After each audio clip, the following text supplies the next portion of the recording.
విద్యార్థులు యువకులు సుదీర్ఘ పోరాటంతో చరిత్ర సృష్టించారు. ప్రజల మద్దతుతో చేసిన ఆందోళన వలన మోడీ విద్యాశాఖ మంత్రి ధర్మేంద్ర ప్రధాన్ రాజీనామా చేయక తప్పలేదు.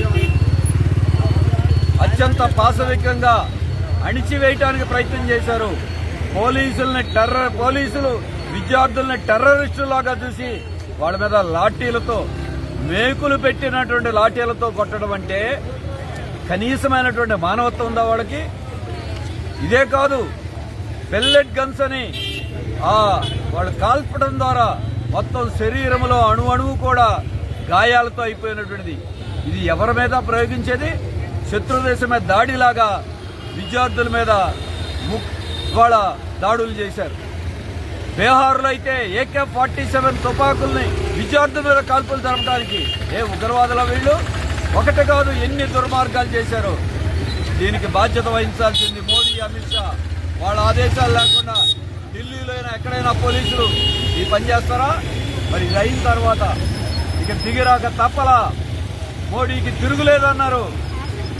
ప్రజా ఉద్యమాల ముందు ఎవరైనా తల వంచాల్సిందే, తల వంచక తప్పలేదు. కానీ వాళ్ళ తీరు మాత్రం మారాల. ఒప్పందం చేసిన గంటల తిరక్క ముందే మాట తప్పుతూ ఉన్నారు.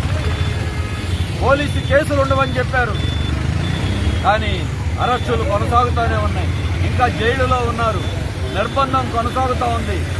నిన్నటికి నిన్న CPM కేంద్ర కార్యాలయం మీద ఢిల్లీ పోలీసులు మఫ్టీలో యూనిఫామ్ లేకుండా వెళ్లి లోపలికి అనుమతి లేకుండా ప్రవేశించి విద్యార్థి నాయకురాలైన ఐషీ ఘోష్ని అరెస్ట్ చేయడానికి ప్రయత్నం చేశారు. ఆవిడ ఉద్యమంలో పాల్గొంది, నిరాహార దీక్ష చేసింది. కక్ష సాధిస్తూ ఉన్నారు. చెప్పేదొకటి చేసేదొకటి. బీహార్లో జైల్లో ఉన్నారు నాయకులు, ఇంకా అనేక రాష్ట్రాల్లో జైల్లో ఉన్నారు. పైపెచ్చు వాళ్ళు మాట్లాడే మాటలు చూస్తూ ఉంటే రాజీనామా చేయక తప్పు చేసినటువంటి మంత్రికి హీరోలాగా పార్లమెంటులో ఈ రోజున బీజేపీ ఎంపీలు స్వాగతం పలుకుతున్నారంటే సిగ్గు కదా? కంగనా రౌత్ అని బీజేపీ ఎంపీ ఈ విద్యార్థుద్యమంలో పాల్గొన్న విద్యార్థుల తల్లిదండ్రులను కూడా వీళ్ళు మురికి కోపంలో ఉన్నారని చెప్పి వాళ్ళని నిందించడం అంటే ఇంకో గౌరవం ఏముందా? బీజేపీ ఎంపీ ఒక ఆయన చెప్తున్నాడు, వేరే దేశంలో అయితే కాల్పులు జరిపేవాళ్ళంట లాఠీ చార్జీ కాకుండా. అంటే కాల్పులు జరపలేదని బాధపడుతున్నారా? మొత్తం వాళ్ళ యొక్క ఆలోచన తీరు, RSS బీజేపీ వైఖరి ఎలా ఉందో దీన్ని బట్టి అర్థమవుతోంది. అందుకే వాళ్ళ విద్యార్థి ఉద్యమం తాత్కాలికంగా ముగిసినా ప్రభుత్వ వైఖరి మారకపోతే పోరాటం కొనసాగుతుంది.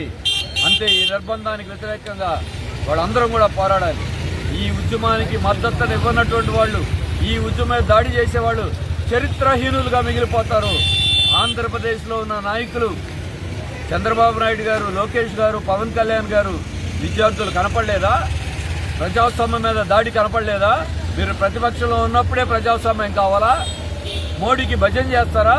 పైపెచ్చు పవన్ కళ్యాణ్ గారు అయితే విద్యార్థి ఉద్యమం దారి తప్పిందని విద్యార్థి ఉద్యమం మీదే దాడి చేయడానికి ప్రయత్నం చేశారు. ఇంతకంటే ఘోరమైన విషయం. అందుకే చరిత్ర సృష్టించిన విద్యార్థుల ఉద్యమాన్ని కించపరిచిన వాళ్ళు చరిత్రహీనులుగా మిగిలిపోతారు. జగన్మోహన్ రెడ్డి గారు ధర్మేంద్ర ప్రధానికి అభినందనలు చెప్పారు, పోరాడిన విద్యార్థులు కాదు అభినందనలు. ఇది వీళ్ళ వైఖరి.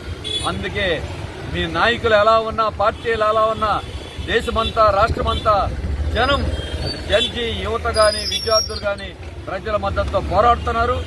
ఈ పోరాటానికి CPM మొదటి నుంచి అండగా నిలబడింది. రాబోయే కాలంలో కూడా అండగా ఉంటాం. ఆంధ్రప్రదేశ్లో కూడా రాబోయే కాలంలో ఈ బీజేపీ మోడీ ప్రభుత్వం యొక్క దుర్మార్గం మీద మనం ఆందోళన కొనసాగించడానికి ఇది పార్టీలకు అతీతంగా ప్రజలందరూ ముందుకు రావాలని